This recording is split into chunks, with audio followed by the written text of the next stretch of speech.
ಚಿತ್ರದುರ್ಗ ಜಿಲ್ಲೆಯ ಚಳ್ಳಕೆರೆ ಉಪವಿಭಾಗದಲ್ಲಿ ಸಾರ್ವಜನಿಕರ ಸಮಸ್ಯೆಗಳ ಪರಿಹಾರಕ್ಕಾಗಿ ಪೊಲೀಸ್ ಇಲಾಖೆ ಜನಸಂಪರ್ಕ ಸಭೆ ನಡೆಸಿದೆ. ಸಭೆಯಲ್ಲಿ ಸಾರ್ವಜನಿಕರಿಂದ ದೂರುಗಳ ಸುರಿಮಳೆ ಕೇಳಿ ಬಂದಿದೆ. ಚಳ್ಳಕೆರೆ ನಗರದ ಡಿವೈಎಸ್ಪಿ ಕಚೇರಿ ಆವರಣದಲ್ಲಿ ಜಿಲ್ಲಾ ಪೊಲೀಸ್ ಇಲಾಖೆ ವತಿಯಿಂದ ಜನಸಂಪರ್ಕ ಸಭೆ ಆಯೋಜಿಸಲಾಗಿತ್ತು. ಉಪವಿಭಾಗ ವ್ಯಾಪ್ತಿಯ ವಿವಿಧ ಪ್ರದೇಶಗಳಿಂದ ಆಗಮಿಸಿದ ಸಾರ್ವಜನಿಕರು ತಮ್ಮ ಸಮಸ್ಯೆಗಳನ್ನು ಅಧಿಕಾರಿಗಳ ಮುಂದಿಟ್ಟರು.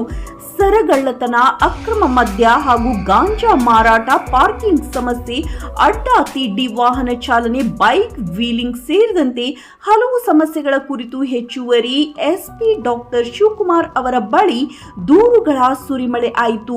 ಅಪರಾಧಗಳನ್ನು ತಡೆಗಟ್ಟಲು ತುರ್ತು ಸಹಾಯವಾಣಿ 112 ಮತ್ತು ಸೈಬರ್ ಕ್ರೈಮ್ ದೂರುಗಳಿಗೆ 1930 ಸಂಖ್ಯೆಯನ್ನು ಬಳಸಬಹುದು.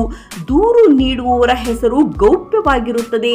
ನಗರದಲ್ಲಿ ಹೆಚ್ಚುತ್ತಿರುವ ಸಂಚಾರ ದಟ್ಟಣೆ, ಬೈಪಾಸ್ ರಸ್ತೆಯಲ್ಲಿ ನಡೆಯುತ್ತಿರುವ ಬೈಕ್ ವೀಲಿಂಗ್, ರಸ್ತೆ ಸುರಕ್ಷತೆ ಹಾಗೂ ವಿದ್ಯಾರ್ಥಿನಿಯರ ಮೇಲೆ ಚುಡಾಯಿಸುವ ಪ್ರಕರಣಗಳನ್ನು ಗಂಭೀರವಾಗಿ ಪರಿಗಣಿಸಿ ಕ್ರಮ ಕೈಗೊಳ್ಳಲಾಗುವುದು.